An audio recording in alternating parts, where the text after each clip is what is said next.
Wait, this is Brittany. Y'all should talk. He's a Q. You're a Delta. Y'all should talk. Y'all both work at like credit unions. Y'all should talk.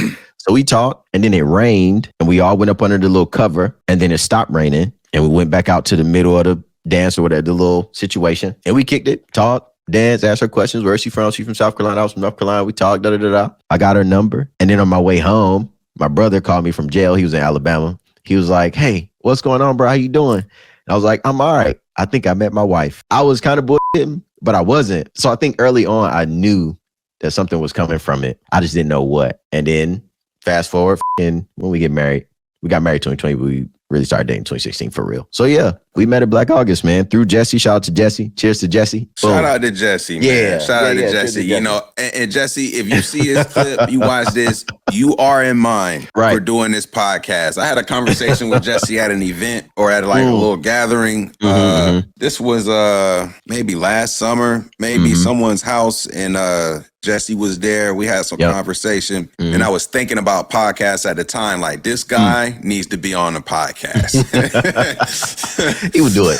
He would do it. So shout out to Jesse, man. So that's interesting that y'all met through Jesse. Okay, interesting. Yep. All right. So you meet at August in the park. You have a feeling, but at what point does the feeling become like it's actually felt? You were like, probably December of that year. We met in August. By December, I was like, yep, this feels like it. I think this is it. We went to the opening, I think it was the opening, maybe shortly after the opening of the Smithsonian African American Museum in DC. We went to DC. We spent that weekend together. And I was like, yeah, this is it. It feels serious. I ain't dating nobody. I ain't got no time. You know, I'm doing music, whatever. I'm like, yeah, I'm busy, blah, blah. So yeah, it was perfect. Lined up great, you know. Ended up working out. That's what's up, man. Shout out to y'all, man. We definitely gonna shout out. Yeah.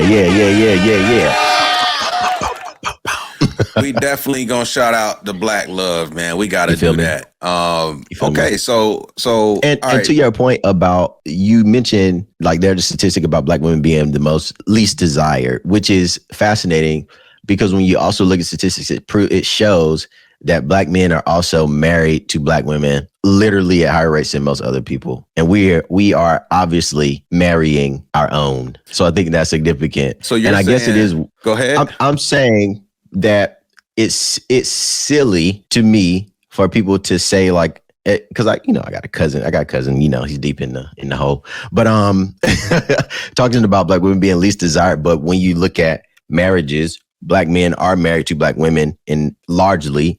And when we talk about like culture and like who people imitate, mock, or like try to recreate their looks for desirability, it's largely Black women. So how is it possible that Black women are least desired when a lot of other people are taking on Black women aesthetics, Black women looks, Black women behaviors, voices, sounds, to create this idea of desirability that is fascinating to me. It's fascinating to me. So I think there's a difference between I agree with what you're saying, but I do think there's a difference between, say, being desirable from wanting to marry someone, from a standpoint that like I desire that I would do that. I would jump off a building. I would go bungee jumping. I like the thrill of this idea versus the idea that I actually want to tolerate this for a period of time. I think is so like that could be a distinction. You know, to me, it's the same thing in that like how conversely we as Black people will take on Eurocentric features to become more desirable. Does that mean we want to be white per se, or does that mean that we? I think so. Personally. So you think that if someone perms or straightens their hair, they want to be white? See, that's different though. I think that's a very small nuance. Okay. You said take on features. I'm thinking about like more nose jobs, cosmetically shifting things. Right. Plastic surgery. Plastic surgery, tightening up your chin, narrowing your nose. right? I think those things signal that more than like a perm. Okay. Because black people have perms. Black people have been perming for a long time. But why? Because there is an aspect of perms that makes you more socially acceptable, but people are also like turning away from that now. As we see, like people's hair is changing. People embracing more locks, more braids, more whatever else. People leaving perms behind, bro. They leaving them.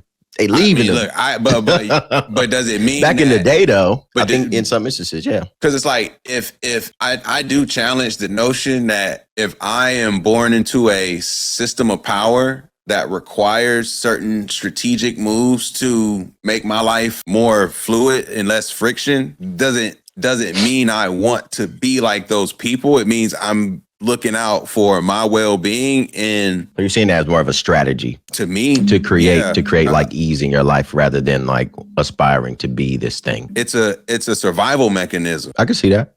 Yeah, I would argue to maximize your opportunities. But I do think there is a line where some people they don't want to be what they are. Yep. I think that too. Totally.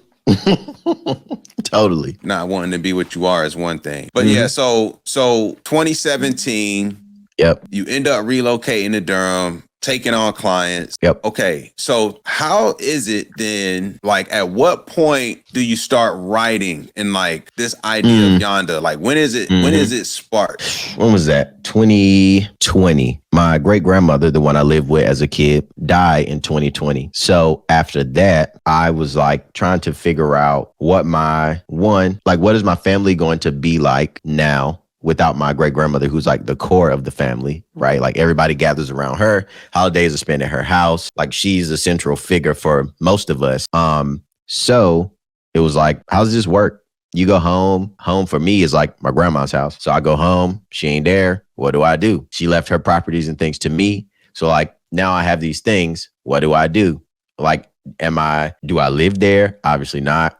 Do I like, what's my relationship to my own mom? Thinking about my great grandmother as like my maternal figure. What does that mean? So I think as I was processing that, I started to write things, both like poems, both the like inner kind of reflection things, more like some journaling. And as I was thinking about that, I was like, well, maybe there's a way, because I wanted to write a book for a long time. And I turned some of those writings into the book that is Yonda now. Yeah, it was like I think it was a lot of grief in there. And also just trying to like figure out what the future would look like without this like figure that I was like very clear about. That meant a lot to me. So yeah. What is Yonda? What is Yonda? Good question. The name, like, what is it? Yeah, so Yonda is a play on yonder in the church, because I also was in church every Sunday. The song Going Up Yonder was a very like memorable song as a kid for me, because they sang it at our church. But my staple. But my grandma and all like the mothers, they would call it like Yonda. They say Yonda. And they say like, go over yonder and do this and this and this and get this thing. It's a very Southern, mostly Southern word that people use to explain like a place that you go for whatever, but you don't have to like define it. It's just like yonder is somewhere over there. So I use that as like a tie between like my faith as well as like family and language, to say like yonder being this place that I imagine might be something like heaven, maybe, I guess. And that there would be a place beyond like the world as we know today that could exist at some point, but it's not guaranteed. Like, we talk about Black liberation and Black people being free and whatever that means. And it's like, we talk about it, but nobody actually knows like what that is supposed to look like. So I was like, maybe yonder is an idea or a concept that could fit into that, or it felt relative in that way. It's like this place that you like speak of and say, but you don't necessarily know what it looks like until you, I guess, get there. Well, I guess we'll see. So yeah, Yonder was a kind of conceptually made that way. And so Yonder, so about how long of a time period would you say it took to put that together from when you initially started working on it to when it ultimately got released? I think like a year, because most of the writings in it, I either had like in my notes or in like a journal somewhere where I write things. I write a lot of stuff down, like random ideas. So most of the things were already written. Like a part of that year was like grabbing the things, putting them together, putting them in order, trying to figure out what the themes were. So yeah, total probably like a year. And also then like publishing, the editing process was like a year. A solid year, I would say. I guess themes that stood out to me in following you was this idea of a Black futurist, like that term. Help me understand like what that means to you, like Yeah. A black futurist? Like what is that define that for me? Yeah. So you familiar with Afrofuturism, right? For people who might not be. Okay. Like let's break it down for dummies.